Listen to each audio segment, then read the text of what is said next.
Are we live? I hope so. It says we're running 5. That sounds good to me. So let's bring you up so I'm not just talking to myself. There you go, buddy. How are you? Doing wonderful. How are you, Michael? I'm good now. I get to see you. We get to spend some time. We're going to do, what does it say here? Michael and Hans light chat. Have we ever done a light chat? I think we have. This will We've be the done first. variations of it, but it's always fun edutainment Yeah. as well. Yes. I loved your show. Maybe promote the show you just had today and the guest, if you don't Thank mind. you. Yeah, I had a wonderful discussion with Glenn Brule. He is a thought leader in the project and product delivery space, and we were talking about leadership in the ranks. Why is it so hard for individuals, the rank and file, to step into to assume a leadership role, whether it's with their team on their project, how we can empower them, and how we can avoid some of the traps that make it hard. He's a brilliant guy, just a great conversation. So, if you're interested in that, you're welcome to watch the recording here on HAPS or any of the other broadcast locations, and hope you enjoy it. Let me know, and we're happy to do more shows like that. What I liked about it was he was very honest, and there was a very raw human quality about him, saying things like, sometimes you have to test management and you Yes. have to be the guy that comes up with a good idea, but you better have everything fact checked. Yes. Don't just assume that your wonderful idea is a great idea. Maybe first check and then present. So, hi, Dee Dee. How are you today? It's refreshing to see a guest that is so comfortable within themselves, but also very honest. I didn't feel like he was doing a role. And a lot of Right. business stuff is either crazy, playful banner, which I've been seeing now, even on LinkedIn. The other day, I was on a show just in the cheap seats doing questions, and I did, "What are you currently grateful for?" And they chewed on that for 10 minutes. And they went, "That was such an incredible start. Thank you."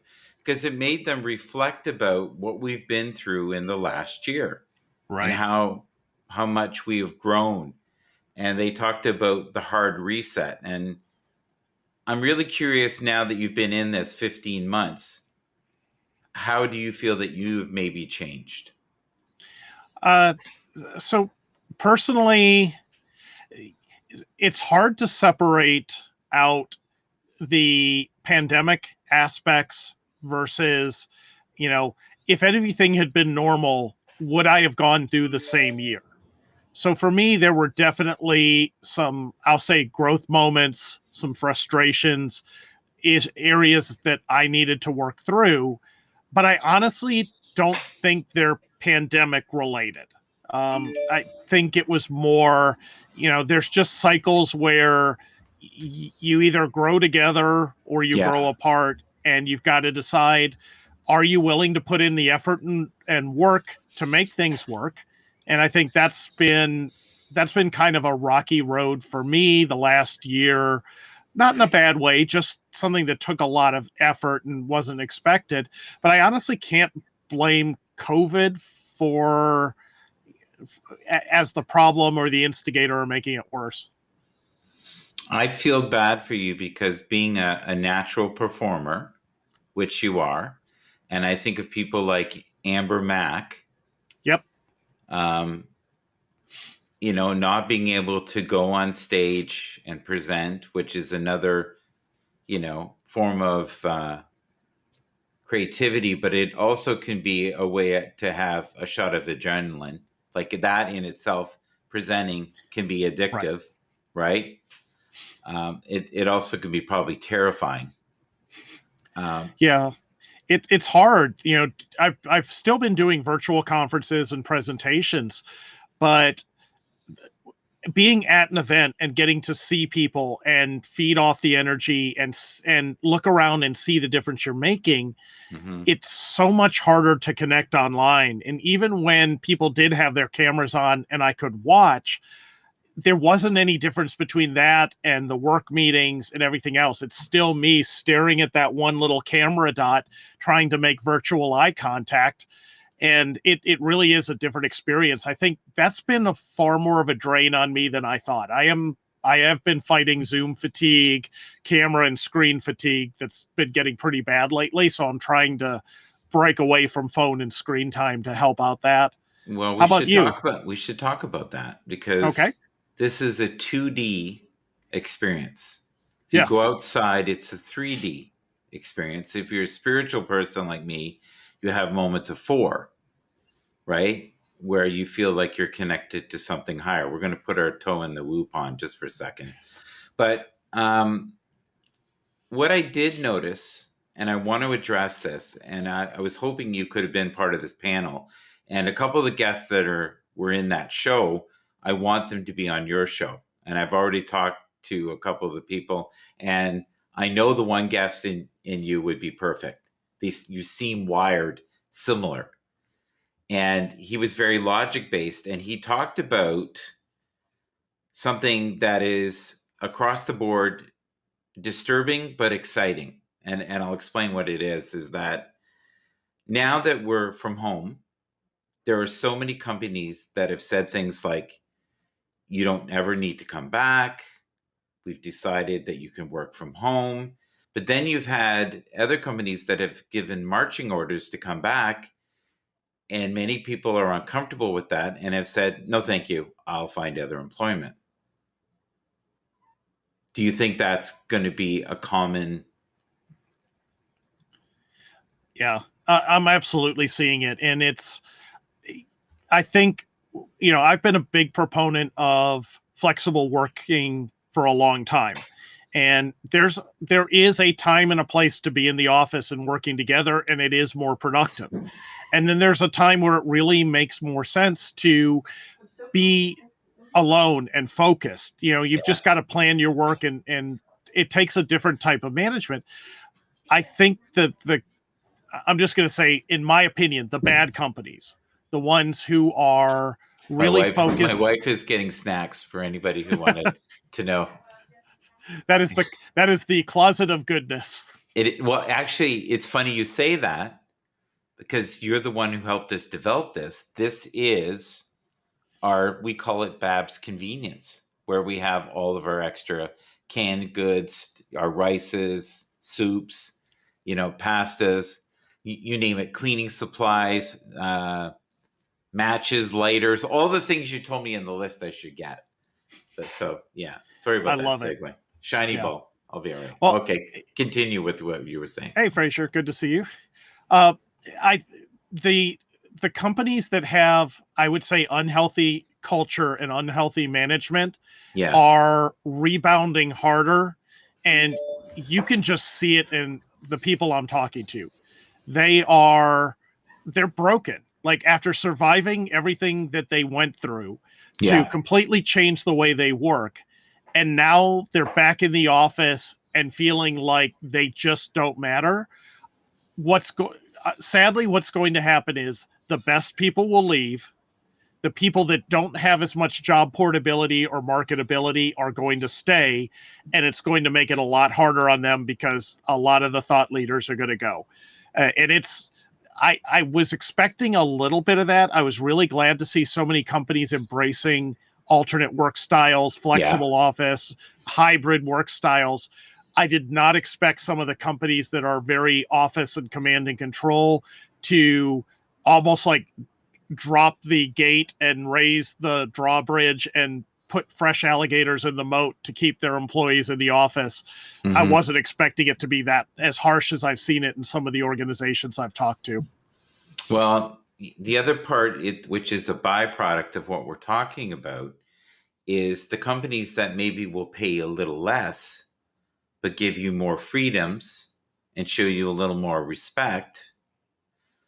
You might be more open to working for them. The other thing that we haven't discussed too is someone with your skill sets, right, is now like, what is your role? Like, are you going to be now touring all over the world, but also expected to be doing the duties you were doing before. And this is what a lot of people were saying is they're dying to get to the conferences. They don't want to ever complain about getting on a flight or being in a cheap hotel. They really want to get out there and get on the road again. They miss it so much, the interaction. And this is incredibly unhealthy to be home all the time. So I think for everybody, it's different. Yep. For me, I'm ecstatic at the idea of going back and driving the elevator and seeing everybody, but I know it's not going to be the same. There'll be less people. True. And for me, in my life, it's not going to affect it that great. But I think about people like yourself and Amber Mack and those who are people who deliver all the time. I don't know how you're going to do it. I don't know how you're going to balance the old life and the new life. And it's going to be a hell of an adjustment for someone who has not been in front of a huge crowd in a year and a half and go up there and go, hey, I'm the same guy. Yeah, I'm actually not as worried about that. So, oddly enough, I've been working 100% remote for over 4 years. So, not a lot didn't change other than with everyone else being remote too. It actually made my life easier because the constraints I had not being with my team or in the office went away as we moved to virtual collaboration. Yeah. I think is at the beginning of yeah, it's the beginning of September. I think it's September 8th through 11th. I'll be in Orlando at one of Amy's first conferences, Yeah. and I have the honor of keynoting and also doing a workshop on building your personal brand and professional brand. Really looking forward to it. I'm not that worried about being back up on stage. I think it'll pick up well. Mm-hmm. So I don't know if that'll be as much of a problem, but there are definitely the people who were the road warriors are really doing a lot of those events. And you're absolutely right that part of their life was very significant, and they can't wait to get out there again. So I'll be doing all of Amy's events this fall. If there's Yeah. other ones that pop up, we'll do that. And pending US Canada border will depend on if I can make the Toronto and Vancouver events, but I'm hoping to do those. So we'll see what happens. I'm kind of taking it a little flexible and at the moment, and will fit in whatever I can. There's two other things I want to address, and it's partly because I've been watching so many business videos lately that we're seeing a whole new way of viewing working. And what I mean by that is the days of commuting and going in and spending an hour to an hour and a half to get into work. The average person now is finding they enjoy that 3 hours with their family, or the 3 hours they're more productive at home, and they're less stressed and they have better balance and better life balance. But here's the other thing they didn't anticipate: people with special skills like yourself, they now can be employed by anyone in the whole world as long as they have a good internet connection and they have a great camera and a good setup and great audio. They were even talking about that, the importance of great audio, great visual, and that, put the money into your brand because it'll equate to you making more money in the future. And more Right. businesses are now investing large sums of money to be, internet ready, because the days of just sending emails out are done. This is your customer right here. They get Yep. to know you. They feel like they know you. They have a human connection with you. Um, it's really changed. And I'd love for you to kind of address that, if you don't mind. Yeah, we saw a bit of this transition when we looked at a globally connected economy and distributed workforces, distributed locations. But I don't know that it really became real until, we kind of we took the training wheels off, and everyone had to be virtual. Everyone had to work together.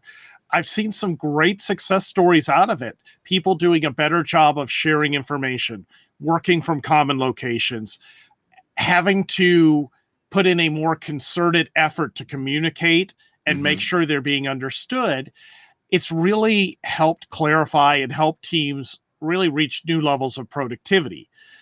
The flip side is it's also exposing a lot of the bad behaviors and poor communications, because now the cost of those is magnified, and some teams are having to work harder to overcome some of those gaps. But with everything, it'll settle out and people will find teams that reflect how they like to work. I have noticed more and more on LinkedIn. There are the structure of what we were doing in the infancy of HAPS, of where they have this playful banner, they're talking, they're discussing life, personal things.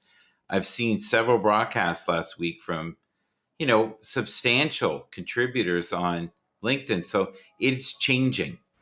It's not 100% structure anymore. And if anything, I've seen where there's a mixture of both now. Yep.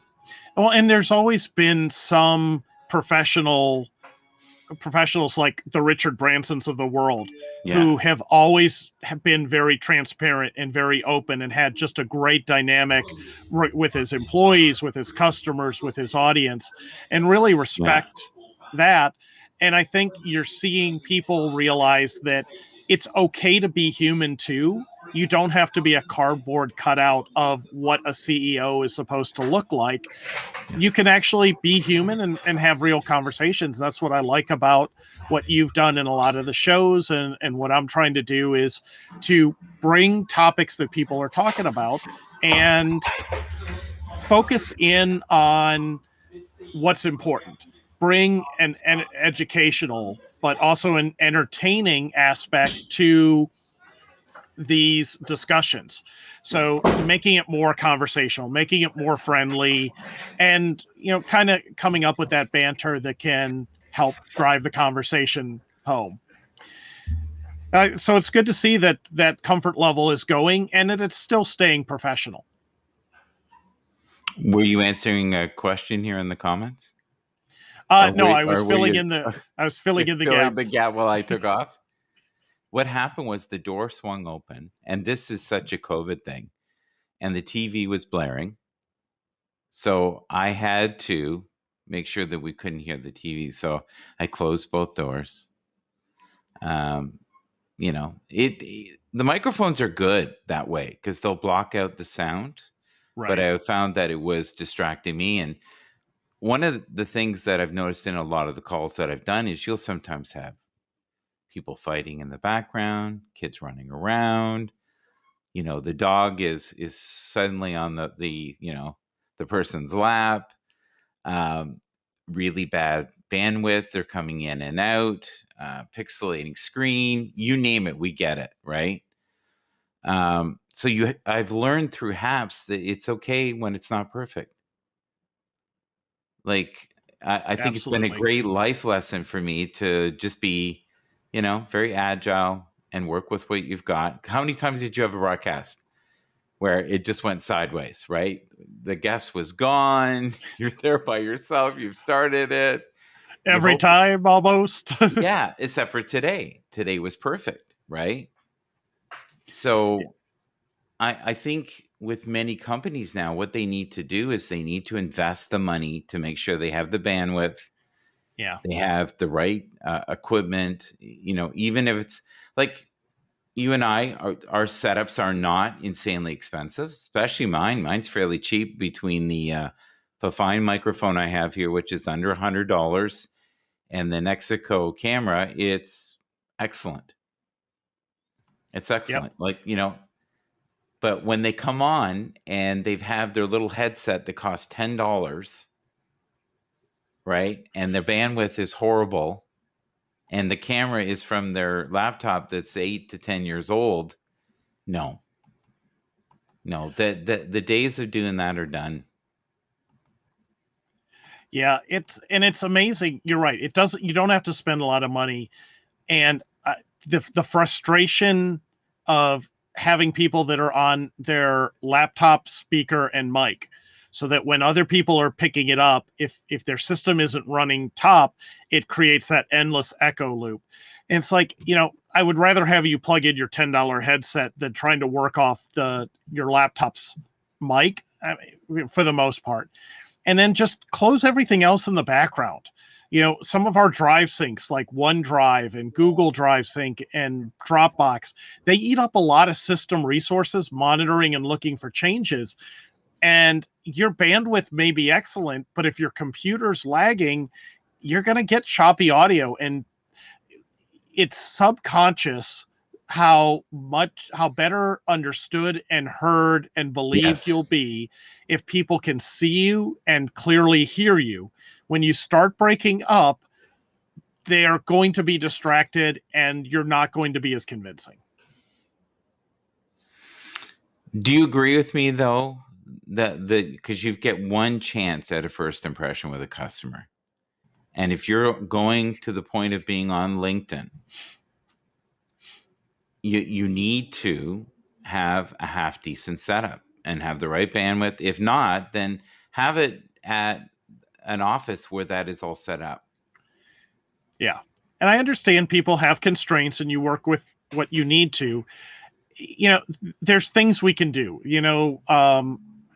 There's ways you can make it work.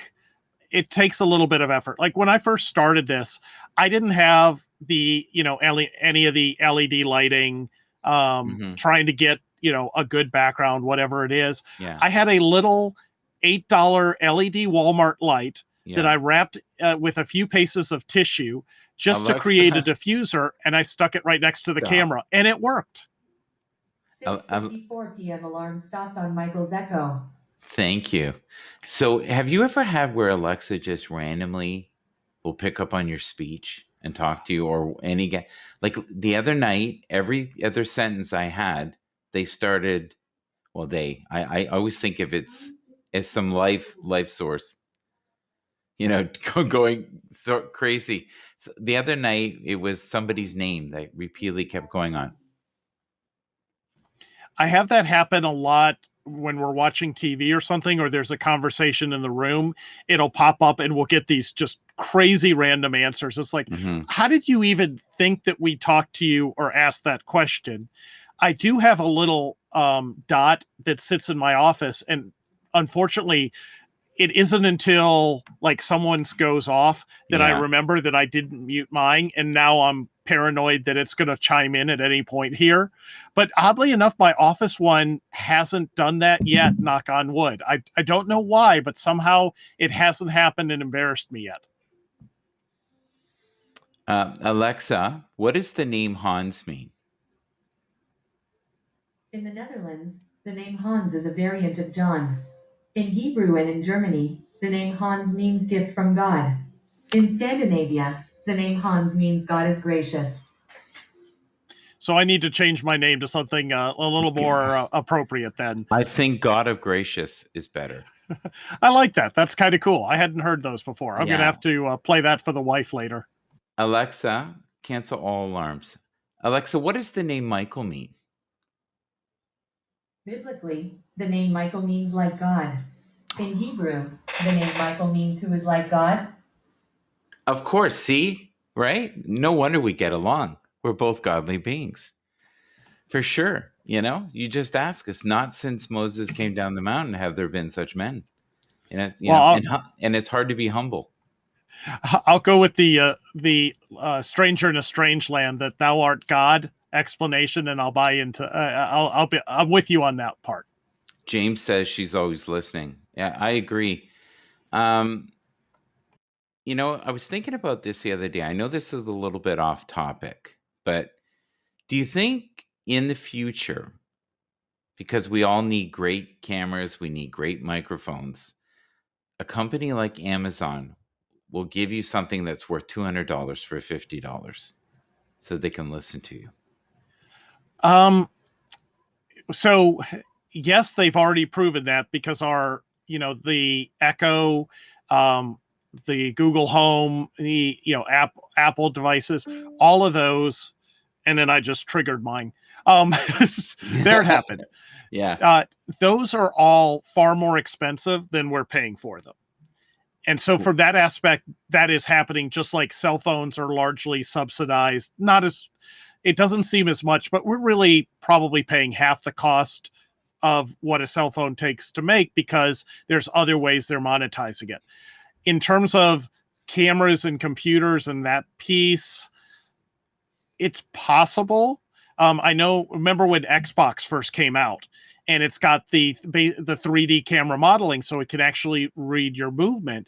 Yes. And then they found out that Microsoft was actually monitoring what you were watching on TV and Mhm. using the cameras to record facial expression and try and translate that into understanding what your feeling and reaction was. So I think, yeah, we're going to see a lot more invasions of privacy to that level, where not necessarily a person is seeing the video, but they're reading our tone, they're reading our voices, they're reading our reaction to TV shows, and using that to drive marketing or drive experience. Hopefully not for evil purposes, but it could happen. This is hands down the deepest one we've ever done, and I think you've got me on a good day. But there is an addiction component to cell phones, to Alexa, to social media, and I always call you the human Google. Like if I need to know something, I just text my good friend Hans, and if I feel I don't like what Alexa said to me, I will then, call you. But I think it's become an extension, and it worries me that we've lost the creativity part, and the children now are so connected to the devices. I think there will be, a kind of a fallback with this. Do you think there's some truth in this? Like the addiction element of it is scary. We've always had a change in how we respond to technology. And I think what we're seeing is we have tools available and a generation that is learning how to use them very efficiently. So I would say, let's take it back a few generations. Could we grow enough crops to survive? Do we know how to build our own house? Do we know bushcraft? If we really work at it, or we had, that sort of upbringing, maybe, but I don't need it. Yes, I know how to butcher animals safely, but I have a butcher in a grocery store. I don't really need that. So as long as the technology is there, I think it actually is freeing time for more creativity. So if you think about what we're using these automation devices for, I don't have to read as much. I don't have to memorize. I don't have to necessarily learn what something is. I just need to learn how to find it quickly. And so there's a lot of things that, my old trips to the library might have taken just a ton of time before. And now like you did, I can ask Echo and get an immediate answer. But I need to know how to use these tools effectively and not become helpless with them. You know what? I want to, Alexa, are cell phones addictive? Here's something I found on the web. According to itstillworks.com, cell phone addiction is the inability to be away from your cell phone. I like how Captain Rehab says, the only addictions he's worried about is Canada's worst drivers and Krispy Kreme donuts. I'm with you there. I would also add to the list Chick-fil-A biscuits. Those are awesome. There's a lot of, I would say, helpful addictions. I was sad that the Krispy Kreme next to our house or near our house did not survive the pandemic.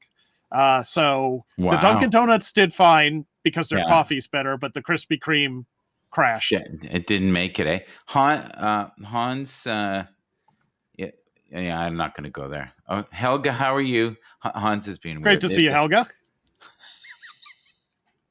The comments we get, folks, anybody who is at Facebook and we look stunned, it's because we're reading insane comments. So if we look like a deer in the headlights, we are trying to keep our composure while they're trying to poke us, and they know we're trying to be serious. So, and they're all friends. They're like friends and family to us. They all know you. Everybody's missing you. This one lady, do you know her, Leslie Hughes? Yes, very well. We are doing the workshop together in Orlando. That's what I thought. I've had Leslie on my show a couple times. She is actually a brilliant LinkedIn specialist. So she actually helps people and companies build their brand and social connection primarily through LinkedIn, definitely on the professional side. And so if you need help in that area, she teaches part-time as well. Check Leslie out. She is quite a thought leader. And she actually is running a weekly interview series herself with some just amazing people. So definitely check out her broadcasts if you're interested in personal branding, marketing, and thought leaders. Perfect. Okay. Can we switch gears slightly? We've already covered a few things light. Certainly. Okay. So the next one I want to talk about, if it's okay with you, is we'll do some light COVID updates. We haven't done that. We usually do a broadcast on that. But I think most of the world now is feeling a sense of hope. Like there is a light at the end of the tunnel. Is this a falsehood, or do you feel that there is some truth in this? We're on the right path. If you were following some of the experts at the beginning, they basically said events like this typically should burn out in about 2 years. And we didn't want to hear it that this could still be around for 2 years, but that's what we're seeing. So in the countries that are able to produce their own vaccines, they are going to be ahead of the curve, ahead of the recovery. Countries that are reliant on others, unfortunately, like India and others, they're going to have to receive whatever we can produce for them or whatever manufacturing they can spin up. So their recovery is going to be harder and longer. This is never going to go away. This types of virus have always been with us, and we've been able to. Is this like fighting the flu? And here's the other thing I noticed, and I wanted to ask you this, just like even personally, not it here. I was wondering why the places that were hit the hardest, that had the greatest casualties, now seem to be COVID free, and why would that be?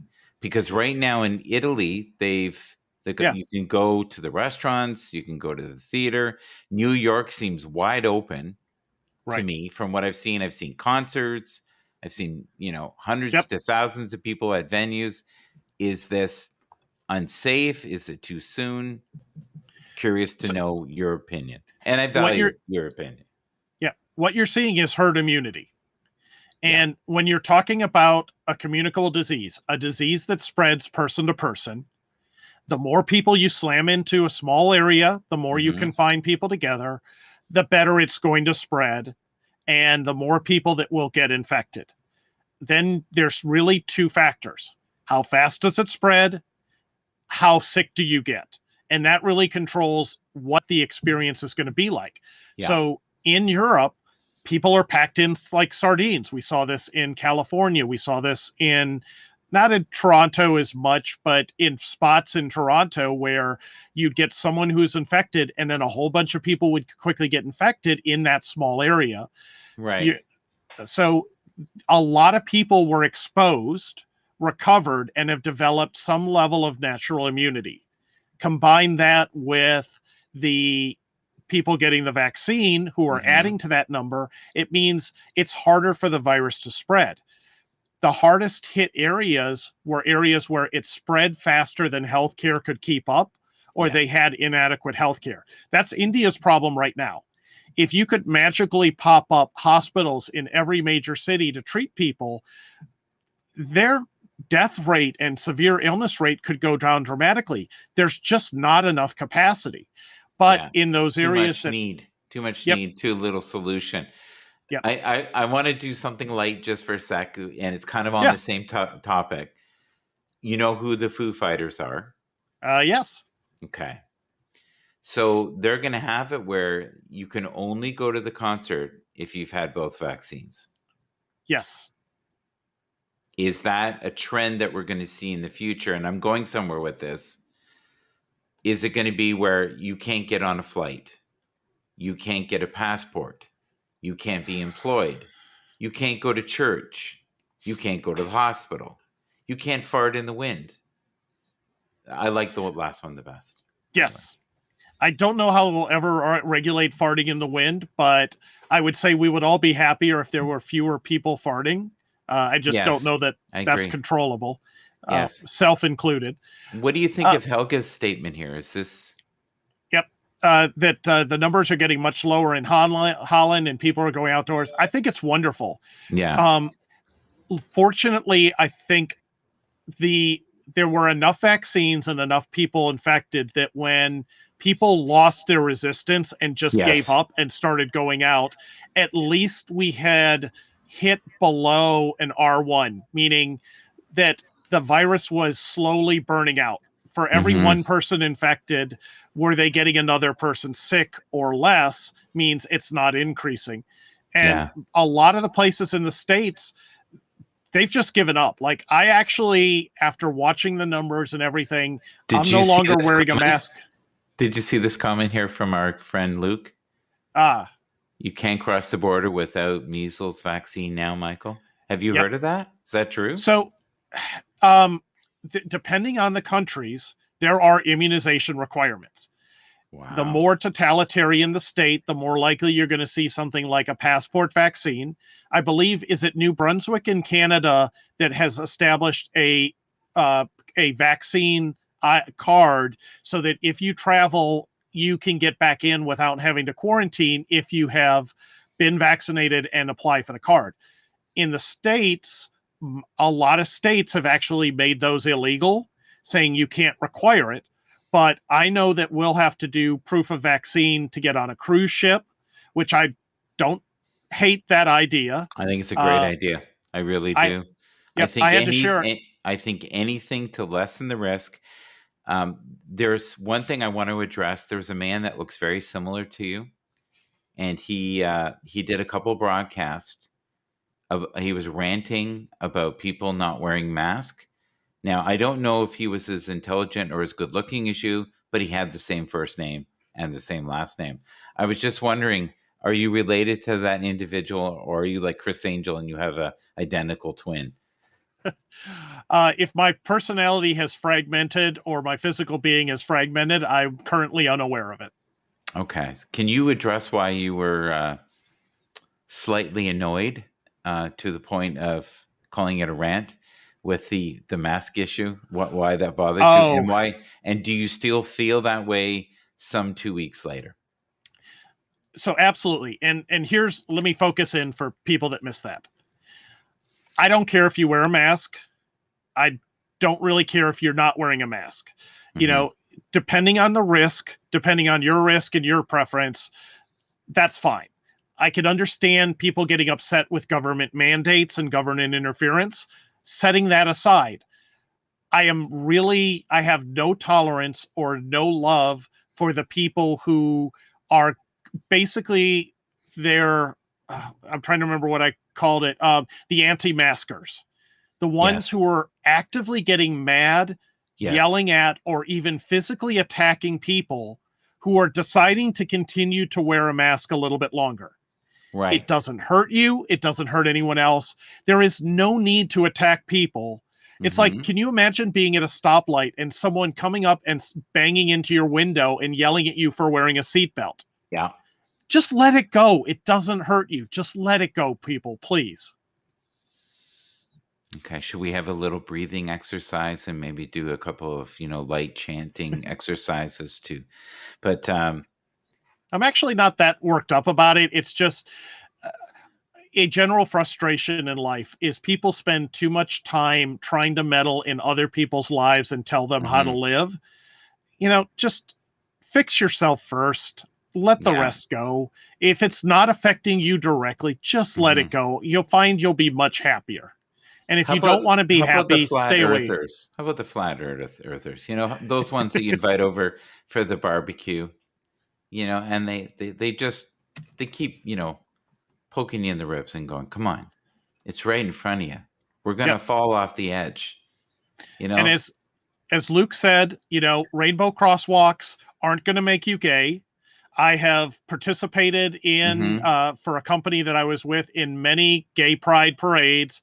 At Yes. no point did I convert. I'm not No. gay now. It No. didn't happen. It was completely safe. I wasn't even wearing a mask or Was gloves. there some slight tingling during the process at all in any certain areas of your body? There was a joy in my heart to see so many people Okay. happy at being able to be who they were Yes. without repercussions for just a day. And Love is I love. Love is love. yes, Yeah. Yeah. Uh, but you're always going to have those that are within, I would say, the dogma of religion that believe that it is wrong, right? And yes, I have friends with who I really respect and I love them, but they have no zero tolerance to it, and they will, you know, viciously attack me right. because I will not budge. You know, and they have ridiculous arguments like, well, if everyone was gay, there would be no births, there would be no children, and the world would end. I would go, oh, really? Is that how that would work? Like ridiculous stuff like that. Like, and it's like what he just said, which is funny. You know, you are not going to convert by going in a parade. Right. Well, and there's a comedian. I can't take credit, and I apologize for not remembering the comedian. He said, if all you breeders are so upset with your children turning out to be gay, stop making gay children because we're certainly not making any. Oh my God! Wow, wow. Okay, we'll deviate from there. Yeah, But we, we'll shift off the Rainbow Bridge for a minute and go yeah, back to Norse yeah, mythology and Heimdall. yeah. Woo, yum yum. Um, can we talk about rising food costs and rising building costs? Like, if you want to build Yep. a house right now, it is off the Richter scale. The cost of wood is insane. I think I've seen it 5 times the normal price. Why is that? It's so the short answer is it's just logistics. There Hmm. are because people were sick or out of work and the demand was down for a while, we weren't pulling as much wood from the forest. The pulp mills are not running at capacity, and Right, trying to move wood across the US Canadian border just isn't happening with the border shut down. So right. there is a supply problem. Then you combined it with demand. A lot of people have not been traveling. So what have they done? They're improving their homes, they're buying new cars. So anything around home improvement or cars are just outrageously expensive. Like cars are getting retail price, sticker price right now because there's so few available. Yeah. And it'll go down quickly, but right now if you can avoid buying wooden cars, it's worth waiting. Well, the other thing too that we haven't discussed is there is a shortage of chips for computers. Yes. There is gouging in pricing of things like video cameras, Yes. microphones. If you were to buy them pre-pandemic, there's certain, you know, low-end cameras that were used to be $34.99 on sale with Amazon. Now, Yep. $79.99. So, and they know that they'll pay because they need it. It's become a Right. necessity to have it. Well, that's where some of the car shortages has come in. It's not that they can't roll the cars off the assembly lines. They Right. can't get the chips and the processors overseas because a lot of those factories are shut down, or there's right now a big shortage in raw materials. The people who are pulling the raw materials and processing them and getting to the factories, Yeah. to be doom and gloom and then you can bring us back up to the light and happy. Yeah. The reason everyone reacted so strongly when COVID started and Mhm. talked about complete shutdown and shutting down the economy, even though it was going to have a horrible impact and a disproportionate impact on the poor, Yes. was if we had 20% of the world's population get sick at the same time, Mhm. it could disrupt the transportation and logistics enough that a vast portion could starve or suffer simply by not being able to get products to the people. We saw this with Yes. toilet paper. We're seeing that a little bit with wood and chips. So we're Yeah. seeing scratches of it. That's what the initial fear was. If this had really taken off like wildfire. But it's just fear. Here's the thing, okay? In Canada, they were charging insane rates for hand sanitizer. There are Yes. stores now brimming with it and giving it to you if you purchase over $10 of anything to get rid of it. And that Yep. stuff goes bad. I've seen it on shelves go yellow, and it's weird. I didn't think it could go bad, but it goes funky. And It's I've the no aloe in it. Is it? Is that what it Yeah. is? The other thing that I've noticed recently is people are stocking up on not toilet paper in the States, potato chips. What if there's a shortage of potato chips? What would happen? Like what are you going to do if they don't have your 44 or 88 cent pop? Yeah, I don't even have my bottle with me. I drained it after the last show, and I haven't gone up to grab another. Do you want You to know, go get a drink and I can talk to them for a second? You all right? You don't have okay. yeah, I'm You're good. good. I'm good, especially with the timing. I'll grab dinner after this. Yes. And honestly, you mentioned it. You've got the Pantry of Happiness, your personal Quickie Mart. Yeah. That's really what it is. Figure You out the could take things that several ways, by the way, the way you just said there. But go ahead. in a positive way of being able to shop within your own store Yeah. without having to go out. Think about the things that you use, you like, and slowly add just a little bit of extra of the things you use the most often. And that's how you build up a little bit of a supply so that if there is a disruption, ideally, first, can I survive 3 days without having to get anything? If you can build it up to 3 weeks, you're probably pretty good. And if Yeah. you want to be rock solid and a rock star prepper, build that out to could you survive on your own for 3 months? I'm not necessarily saying heat and power and those things, those can be expensive, but do you Yeah. have enough food and water to get by a couple weeks until you can replenish? That will Well, take away so much stress. we had so much stuff, Hans, that now my daughter comes over to Bab's Convenience. She never buys toilet paper anymore. She never buys pasta sauce anymore. She never buys rice anymore. She just comes in and goes, "Oh, I need cleaner. Oh, look, we've got cream rinse here. Oh, we've got. Oh, yeah. Oh, thank you, You thank need you." to And start charging more. The problem is no, she's getting it at cut rate prices. you know what? We love that we're in a position to help her, and it's funny because it makes me feel connected to my grandfather on my mother's side.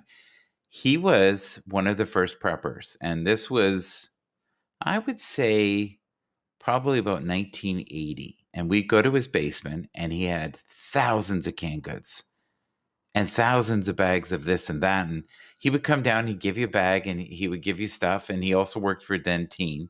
So you would get gum and you would get whatever they made. There was always that kind of stuff too. But I know there was times when my parents didn't have a lot of money, and it meant we had a little extra. And I think it was awesome for him to be in a position to help us. So for me to Right. be in the same position to do that some years later, it feels like full circle. I love it. Yeah, I took a little bit. I've taken a little bit of I've taken a lot of grief over the years for doing that so we were in a position to help others. Yes. And it's like, well, we haven't even fully taken care of ourselves yet. You're buying Mhm. extra stuff in case other people need. So I've tried to moderate it. But with things that are important, it's worth it to me. And an example would be one of my very good friends, unfortunately, right as the pandemic started, realized that the reason he was sick was stage 4 cancer. And he was going to have to undergo a very radical chemotherapy routine. Problem Right. is, COVID hits. Yes. He can't buy a mask. Like, he can't, not even an N95, he can't buy any mask, and he can't get into a hospital for treatment without one. Oh boy. So I was able to pull up my bin, and Yeah. fortunately I had some left over from SARS. Yes. Because I have family in Hong Kong, and so we went through this whole thing with SARS, and we're a little better How prepared many because of years that. ago was that? Was that SARS, 11? 11 years? no, it was more than that. It was 2006? 2003. Oh, really? Yep, it was the year we bought our current house because my wife's grandmother actually came over during SARS and stayed with us Okay. stayed with her mom for 6 What was months. the duration of that? Because I think it was still around in 2005-06. Yes. So the Okay. big pandemic part lasted about a year. 9 months was really the outbreak, and then it panned out over that several years where they haven't. It's still around. You can still find the SARS virus being passed, but is the flu. It's going to be like the flu. Yep. Yeah, and the mumps. Yep. But the good And thing was I was able to go and pull out, and I mailed him enough N95 masks to get him through his first 2 months of chemo, reusing the mask carefully, told him how to do that, and said, if you need more, I'll dig in deeper to my stock. But Yeah. I had them, and I was able to share because I could get by without them or with what I already had. I would like to keep this to an hour. Yep. So what I want to discuss is one of the maddening things for me is once COVID hit and I started educating myself on the cycles of pandemics, and they were saying in 2010 repeatedly, it's coming. We just don't know when, because if you study it, there is always a spike within 10 to 20 years. It's a guarantee. It's coming. It's not, we can't ward it off with positive thoughts. We were so prepared. And I think part of the reason we did so well in Canada this time was we were at least somewhat prepared. But the problem here is, like India and a lot of other places, we relied on the generosity of other countries to supply us with vaccines, and we do not manufacture them where you did. And in very quick order, you had 50 million people vaccinated, which seemed to be in a heartbeat. Yep. We have 60% supposedly vaccinated, but we only have a population of over 30 million. Right. Yeah. So, well, and we saw this even at a basic level with the hospitals, where to save money, they were not stocking up on as much PPE. Normally, they kept between 3 and 6 months of PPE in their warehouse just for this. Okay. And they said, you know what? So what is PPE for those who don't know? Personal protective equipment, masks, gloves, goggles, whatever you need. Darth Vader helmets for the children's ward. Fun stuff. But what they did was they stopped stocking because it was so easy to order and reorder. And that's why a lot of them ran out. It's because they chose administrators chose not to keep stocking. We may not want to hear it. This is not the last pandemic. We barely escaped an Ebola outbreak, which would have been devastating. Ebola is nasty. MERS and SARS are still around. Swine flu still kills hundreds of thousands of people. It could be a coronavirus. It could be something else. We will continue to have global pandemics, and with transportation and an increased population, they will become more severe and more frequent, only offset by our ability to contain them first, identify them, and then through contract tracing or immunizations, eliminate the spread. Now, could we go 1,000 years without a pandemic? No. It could be. There's no way of knowing. Could we have another one in 2 years or 3 years? It could be. We could have a super volcano or an asteroid. Like, all sorts of nasty things could happen. You need to decide what is it that you want to be prepared for? What is the risk? And, just focus on the day to day, Hey, not Stephen. on what the threat is. Yes. So I would love to do. Sorry, are you a doctor? Oh God, she's getting angry. The No, but I here. stayed at a Holiday Inn last night. Good for you. I love it. I love it. Yeah, that's wonderful. So here is the thing. Um, we need to transition now into gratitude because we have less than 5 minutes. We can go over a little bit, but you and I like to stay within the hour, especially these type of conversations. And we could go longer, but an hour is a good chunk of time for this. I feel like we have to be grateful that we get up in the morning. We have to be grateful that we're alive. Many people did not survive. They didn't make it. I personally have lost some people now that I knew. The first wave, I didn't. There was not a single soul that I knew that ended up passing from it. This time, yes, quite a few people. And suddenly, the other thing I want to quickly, if it's okay with you, some of the people, Nazim today, we were discussing this. He got the shot and he is feeling kind of foggy, like can't focus, having problems, feeling like in kind of a mental fog, he was saying. And he's not used to that because he's very sharp. And I told him, I said, that's one of the side effects of COVID. And he said, well, I just got the vaccine. Have you heard of people having symptoms like that of COVID fog, COVID fatigue? Yeah, absolutely. Farting in the wind. We'll go back there again. Farting in the wind uncontrollably. The gas and the intestinal issues, not as much. Well played. I like that. The gas. Yeah. Okay. Yeah. So yes, basically, there could be side effects to everything. So when you are developing an immune response, teaching your body to react to something, yes, your body is reacting as if you're sick, and that means it's diverting attention to fighting the illness away from other things. Some people have those more than others. It's the same thing with, we see this with drugs, and they say, well, certain people are having side effects.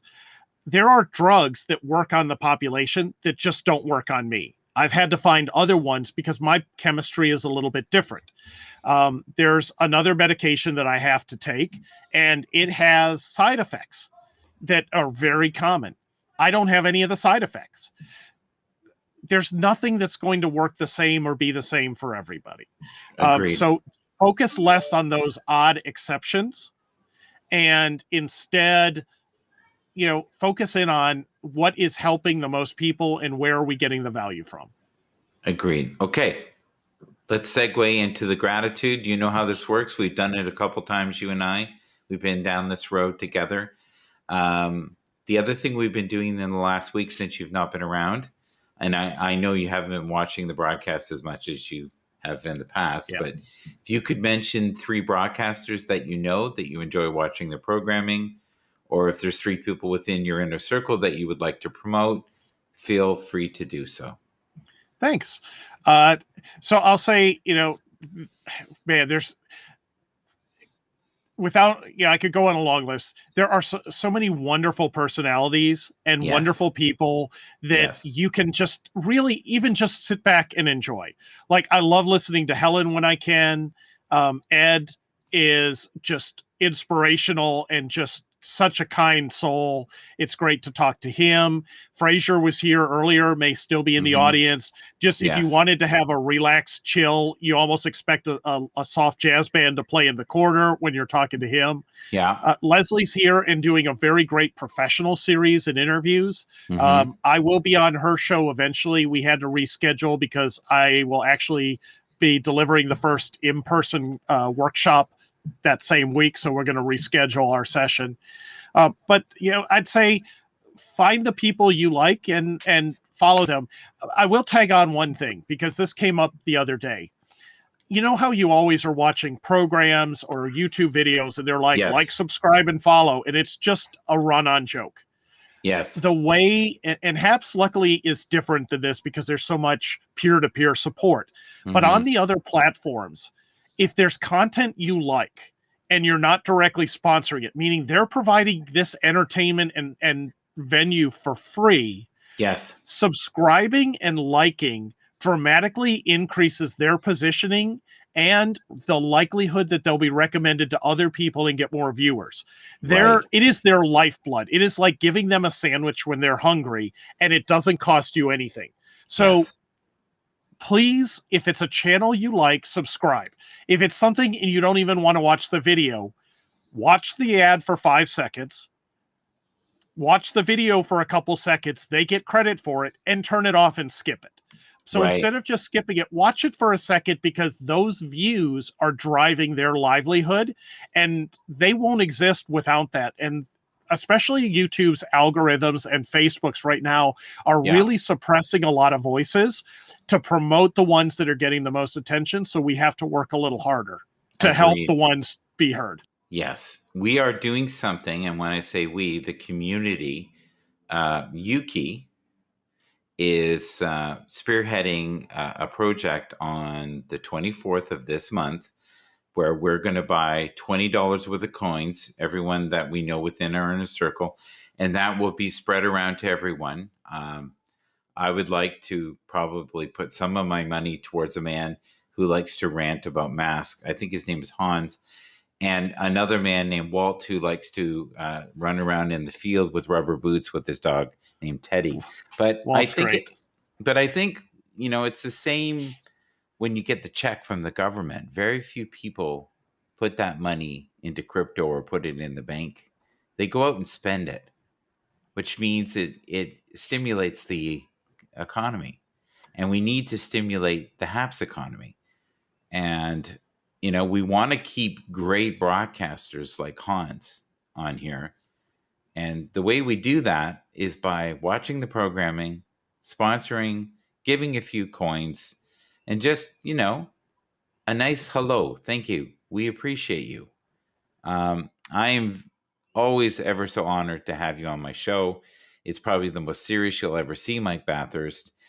And, you know, I'm personally very grateful for the relationships I have developed at work. And what I mean by that is, you know, my employment and also here on HAPS. So, and I've, you know, through the pandemic, I've developed some relationships that would have never happened by just, you know, giving people elevator rides for 2 minutes, a minute here and there. So I feel very blessed to have that. And I'm hoping, and if we can end it on this, is that do you see things easing up in the next year? Yeah, I think so. And it will, depending on where you are, it will happen differently. But, you know, I'm in Georgia in the States. Yes. Other than more people than normal wearing masks, you wouldn't even guess. Oh, and the driving is even worse than it was before. The driving is horrific. Mhm. They're really, everyone's back to normal. They're indoors. They're doing anything they want. It's almost like it didn't happen. There are still more people wearing masks, shopping and stuff. Yeah. But yes, I think we are going back to a modified normal. And I Mhm. would encourage people just, you know, take it easy, go with your comfort, and take it from there. Good. Okay, we're going to end it there. Thank you, everyone, for joining us tonight. That is hands down the most structured, professional broadcast I've ever done with Hans, and I need to leave before I jinx it. True statement. But thanks. I'm glad. Thanks for sticking around and doing this. This was a lot of fun and a great end to a very wonderful Monday. Yes, and don't forget to go buy those chips. I hear they're in short supply. Bye-bye.